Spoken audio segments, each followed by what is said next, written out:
ইসলামী আন্দোলন পাবনা পশ্চিম জেলা শাখার ইফতার অনুষ্ঠিত। পাবনা থেকে আমাদের প্রতিনিধি আব্দুল মমিন সাগরের পাঠানো তথ্যচিত্রে ডেস্ক রিপোর্ট। ইসলামী আন্দোলন বাংলাদেশ পাবনা পশ্চিম জেলা শাখার আয়োজনে একটি কল্যাণকর সমাজ ও রাষ্ট্র বিনির্মাণে মাহে রমজানের ভূমিকা শীর্ষক আলোচনা সভা ও ইফতার মাহফিল 2025 অনুষ্ঠিত হয়েছে। আজ মঙ্গলবার 24 রমজান 25 মার্চ বিকেল থেকে আব্দুল হামিদ রোডে অবস্থিত লতিফ টাওয়ারের কাশ্মীরি রেস্টুরেন্টে ইফতার পর্যন্ত এ অনুষ্ঠান চলে। প্রধান অতিথির বক্তব্য দেন সংগঠনের রাজশাহী বিভাগের কেন্দ্রীয় সাংগঠনিক সম্পাদক আলহাজ মাওলানা মুফতি শেখ মুহাম্মদ নুরুন্নবী। সভাপতিত্ব করেন জেলার সভাপতি হাফেজ মাওলানা রবিউল ইসলাম।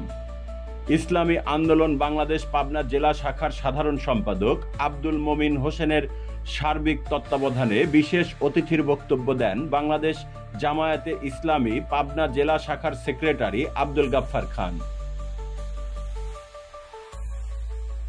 ইসামতি নদী উদ্ধার আন্দোলন পাবনার সভাপতি সহকারী অধ্যাপক এস.এম. মাহবুব আলম ও সংগঠনের রাজশাহী বিভাগীয় উপদেষ্টা মুফতি আব্দুল মতিন রশিদি।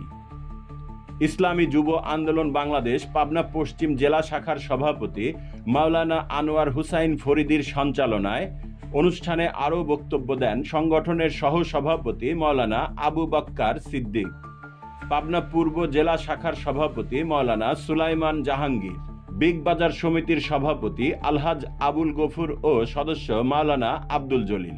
এছাড়াও সেখানে উপস্থিত ছিলেন পাবনা সদর হাসপাতালের সহকারী পরিচালক ডাক্তার রফিকুল হাসান রিমন, জামিয়া আশরাফিয়া পাবনার উপাধ্যক্ষ মুফতি নাজমুল হাসান, রাজশাহী বিভাগের ইমাম ও অডিটর মুফতি আব্দুল মতিন রশিদি, বাংলাদেশ খেলাফত মজলিসের সভাপতি মুফতি ওয়ালিউল্লাহ, বাংলাদেশ মুজাহিদ কমিটি পাবনা পশ্চিম জেলা শাখার মাওলানা আব্দুল জলিল সদর, কেমিস্ট অ্যান্ড ড্রাগিস্ট সমিতির সভাপতি সাইদুর রশিদ খান পিন্টু, ইসলামী ছাত্র আন্দোলন বাংলাদেশ পাবনার পশ্চিম জেলা শাখার সভাপতি ফরিদুজ্জামান সোহেল সহ রাজনীতিবিদ, শিক্ষাবিদ, বিশিষ্ট উলামায়ে কেরাম, সাংবাদিক, পুলিশ, সুধীজন সহ 2 শতাধিক মানুষ।